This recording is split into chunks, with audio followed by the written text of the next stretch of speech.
Dear students, today we are going to start another important new topic which is entitled as Oncogenesis and Metabolism of Xenobiotics. This image I have taken from your syllabus to discuss with you the contents of this topic. Under the heading Metabolism of Xenobiotics, we'll be first going for the definition and classes of some important xenobiotics that have medical relevance. And then we'll see in detail the phases of metabolism of xenobiotics and clinical significance associated with them. For studying phases of metabolism of xenobiotics in detail, we would first look into cytochrome P450 system, and we'll study in detail cytochrome P450 hydroxylase cycle that takes place in microsomes. And then we'll see significance of cytochrome P450 system in catalyzing important reactions of phase 1 metabolism of xenobiotics. One of the most important phenomena that we would be discussing under the cytochrome P450 monooxygenase system is induction of cytochrome P450. Now, the second part of this topic will be focused on studying phase 2 metabolism of xenobiotics, and we'll be definitely studying in detail the types of phase 2 reactions. In the third part, we'll be dealing with the responses which are generated against xenobiotics, and that would be including pharmacological responses, toxic, immunological, and carcinogenic responses. Now, the second part of this topic is to study in detail oncogenesis, that is the development of cancer. Basically, this part is included in your another topic, which is entitled as biochemical genetics. But only this part of biochemical genetics, that is oncogenesis, is merged with metabolism of xenobiotics. So under oncogenesis, we'll be studying in detail oncogenes and their significant role in the development of cancer. And we would also see in detail mechanisms which are responsible for activating proto-oncogenes or mechanism of action of oncogenes, tumor suppressor genes, and also we would see the role of oncogenic viruses in the development of cancer.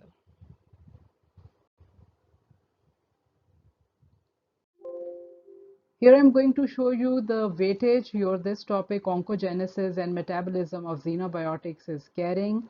As you can see that the weightage for your SCQs is 0.5, which means 2.5 marks for your SCQ portion, and there are 3 marks reserved for your MCQs. Aims and objectives of today's lecture. We'll be starting first biomedical importance of studying metabolism of xenobiotics. Then we'll see definition and important classes of xenobiotics of medical relevance. Then we'll study phases of xenobiotic metabolism. But in today's lecture, we'll be only having introduction to phases of metabolism of xenobiotics. Lastly, we'll be focusing on cytochrome P450 monooxygenase system, and we would see in detail cytochrome P450 hydroxylase cycle that occurs in microsomes, and then we'll see the role or significance of cytochrome P450 hydroxylase or monooxygenase system in catalyzing important reactions of phase 1 of metabolism of xenobiotics. Biomedical importance or clinical significance of studying metabolism of xenobiotics. We, the humans, are exposed to numerous classes of xenobiotics every day, every time. Now, what is a xenobiotic? Xenobiotic is basically any compound or chemical substance which is foreign to the body. And when we see the metabolic pathways, processes, or metabolic tracts that are involved in the processing of xenobiotics in the body, we call that study as metabolism of xenobiotics. Important examples of xenobiotics are many, and you are familiar with all. For instance, drugs, chemicals, toxins or toxic substances, food additives, pollutants, insecticide, pesticides, and many, many more.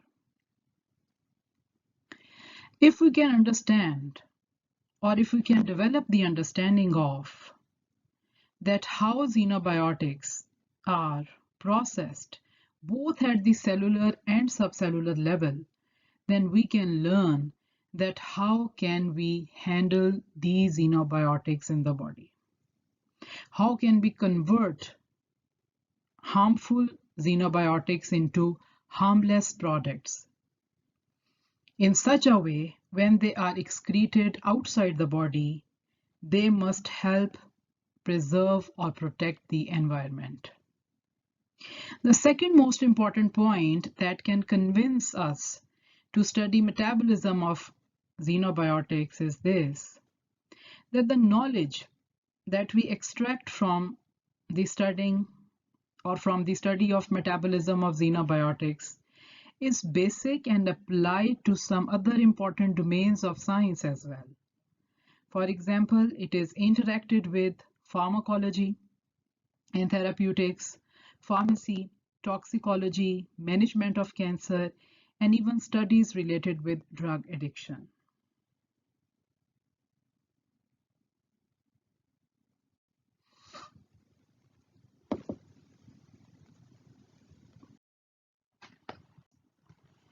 Now we are going to see important classes of xenobiotics that humans are exposed to, and these xenobiotics must be transformed into their non-toxic forms or least toxic forms before these are going to be excreted out of the body. There are thousands of xenobiotics, but we are going to focus only on important classes of xenobiotics that have medical relevance. Like I said before, that xenobiotic is basically a compound which is foreign to the body. The word xenobiotic has been derived from Greek word xenos, that means stranger. So any compound which is stranger for the body is considered as xenobiotic. Important classes of xenobiotics are drugs, then the chemicals that induce cancer, and these are also called as chemical carcinogens, and then some compounds, for example, polychlorinated biphenyls or PCBs, and insect killing agents or insecticides.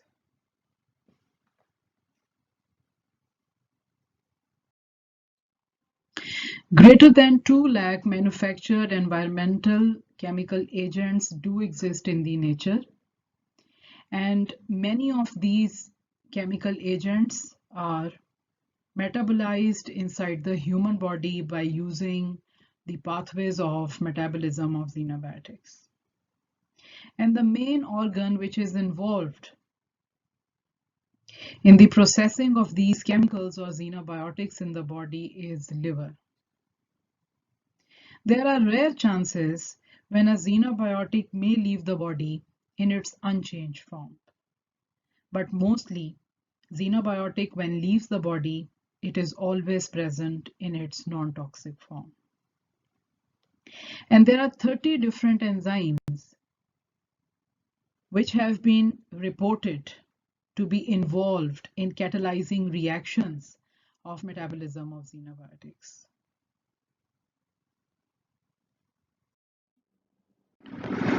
Important phases of metabolism of xenobiotics.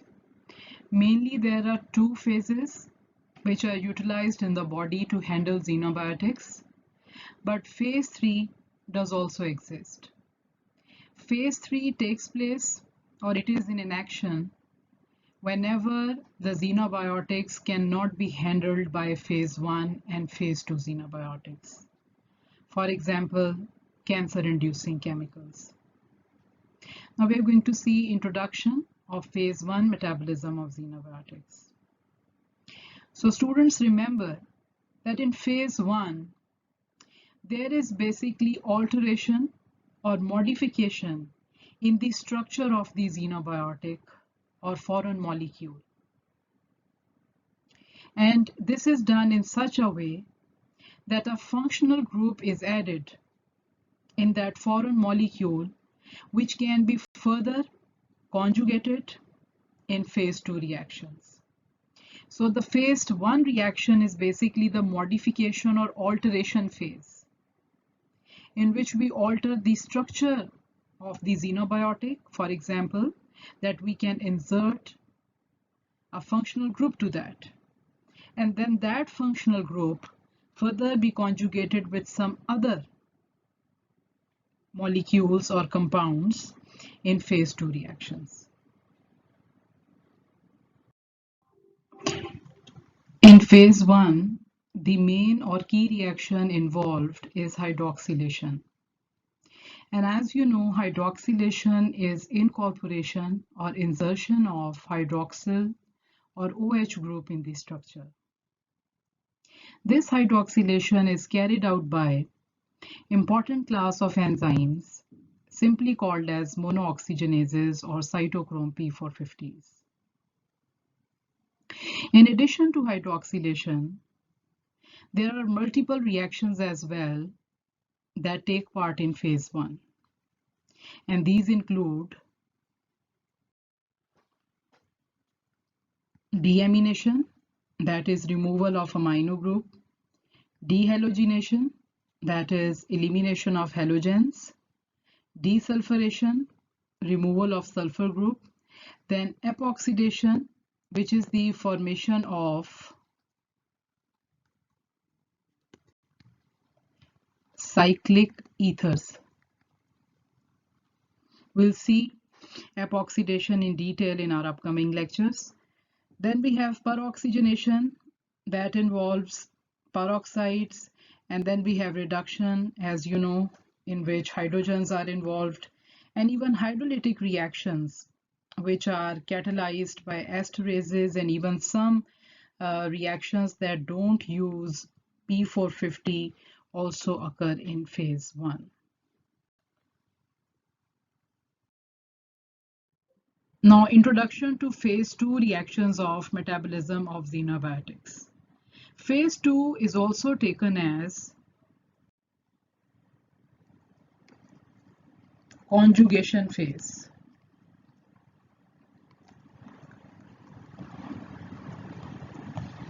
In this phase, hydroxylated xenobiotics that we produce in phase 1 are sent to phase 2.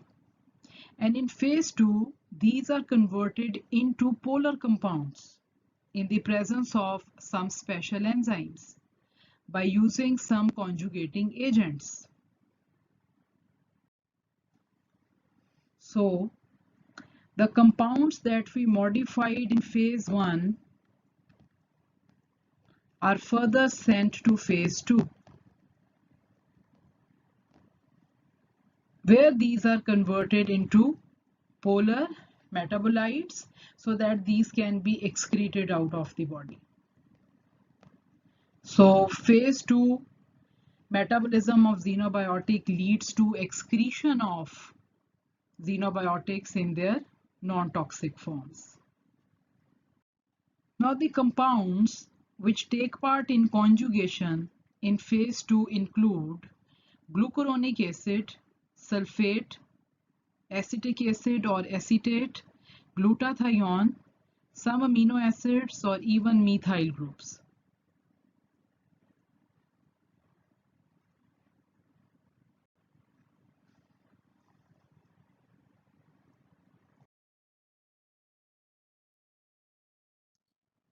Now, what is the overall purpose or aim of having two phases of metabolism of xenobiotics? The very first one, that we want to increase the hydrophilicity or water solubility or polarity of xenobiotic so that it can easily leave the body. It can be easily excreted out from the body. When we increase the water solubility of, for example, toxic xenobiotic, then we decrease its permeability across lipid membrane. So we basically give the protection to the interior of the cell so that that toxic xenobiotic cannot reach to the cellular components. Toxic xenobiotic cannot reach to DNA of the cell. So when that toxic xenobiotic is converted into its water-soluble form, it cannot reach the cell interior, and as a result of which it is well excreted from the body.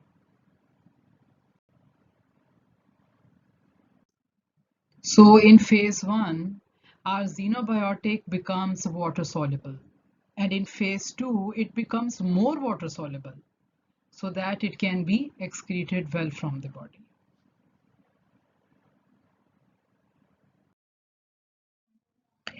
Xenobiotics that are very hydrophobic and thus cannot be transformed into their polar metabolite forms, they can reach adipose tissue, can persist over there, and may damage or provide harm to adipose tissue. Another important point which is associated with phases of metabolism of xenobiotics is this, that in some cases, reactions involving phase 1 may convert xenobiotics from their inactive forms to biologically active forms. For example, the transformation of prodrug or inactive drug or procarcinogen or inactive carcinogen into their active forms. And even in some cases, there are additional phase 1 reactions which can convert the active forms into less active form or maybe inactive form when the xenobiotic is highly toxic.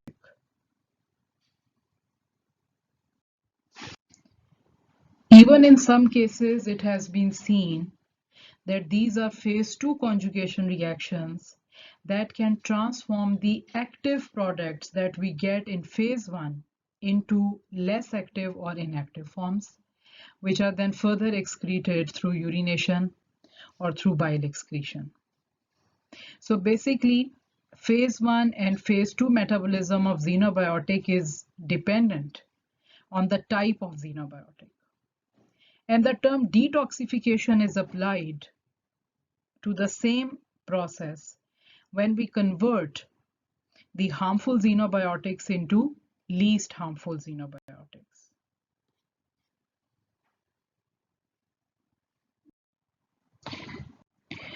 There are different types or isoforms of cytochrome P450 that are able to hydroxylate multiple xenobiotics in phase 1. And always the main or chief reaction involved in phase 1 is hydroxylation, which is catalyzed by monooxygenases or cytochrome P450s. In CYP450, CY denotes cytochrome, P is for protein or pigment that gives wavelength at 450 nanometer. And in humans, there are around 57 genes for cytochrome P450s that have been discovered. Microsomes are the small bodies that contain fractions or fragments of smooth endoplasmic reticulum, and these are important sites where most of the cytochrome P450 system is found. And around 50% of the drugs or common drugs that are taken in by humans are further subjected to metabolism by different types or isoforms of cytochrome P450s. Now, the main cytochrome P450s that are included in metabolism of drugs are various members of cytochrome P451 class, then cytochrome P450 class second, and then third class of cytochrome P450. Here is the reaction of hydroxylation which is carried out in phase 1. It is catalyzed by monooxygenase or cytochrome P450. It is also named as mixed function oxidase because one oxygen enters as ROH and another oxygen enters as water molecule. So in this reaction, RH reacts with oxygen and NADPH, and we get hydroxylated or polar form of RH, and we also get water molecule, and NADP is also generated. Source of NADPH for this reaction is HMP pathway, while this RH refers to many substrates, as you can see here.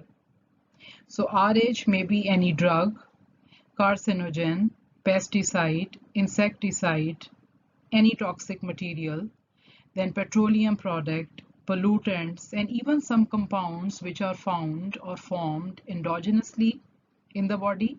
For example, some steroids, then eicosanoids, which are also called prostaglandins, then fatty acids, retinoids, and many others are all substrates of this reaction.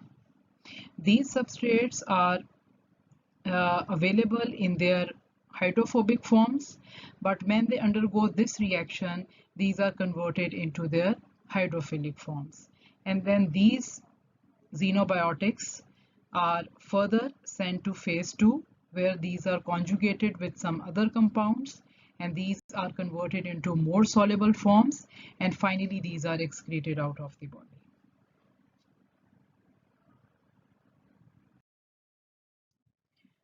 Now we are going to see in-depth mode of action or mechanism of action of the reaction that we have studied on the last slide, and that is hydroxylation reaction catalyzed by cytochrome P450 in microsomes. So we are going to see this reaction in stepwise manner. In the first step, there is binding of the substrate, which is written as AH or RH with the active site of cytochrome P450 enzyme. Now the active site is basically in close association with heme group that is here available in the ferric form. The binding of the substrate with the active site of enzyme basically promotes transfer of electron from NADPH. Remember, there are 2 electrons and 2 protons in NADPH. Now this electron, when it is transferred, then the ferric form is converted into ferrous form. And this form is having strong affinity for the oxygen or molecular oxygen. This oxygen binds to it, and this oxygen here is called as dioxygen adduct, which means that this is going to be appeared for a short period of time. Now there is release of second electron from NADPH, and this electron is received by oxygen, and this oxygen becomes negatively charged. This negatively charged oxygen can pull now the 2 protons from NADPH, and these 2 protons would react with one oxygen atom to be converted into water, while another oxygen would be incorporated into AH or RH, and that would become hydroxylated, as it is mentioned here as AOH.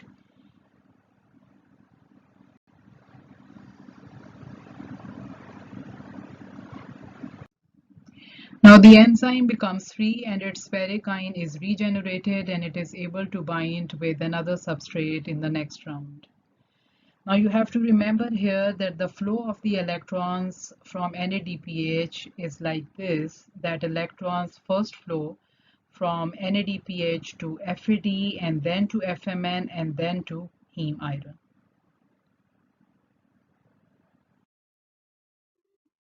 Okay students, activity for you. You are supposed to recall today's lecture and give the answers of these 2 queries.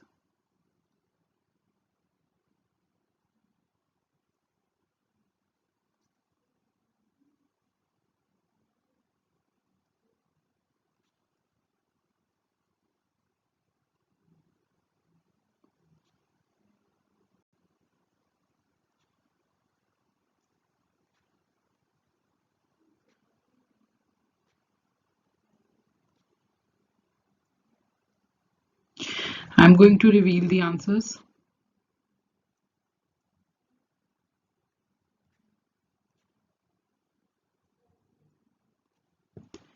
If you have answered both queries appropriately, it means you have understood the all concepts of today's lecture.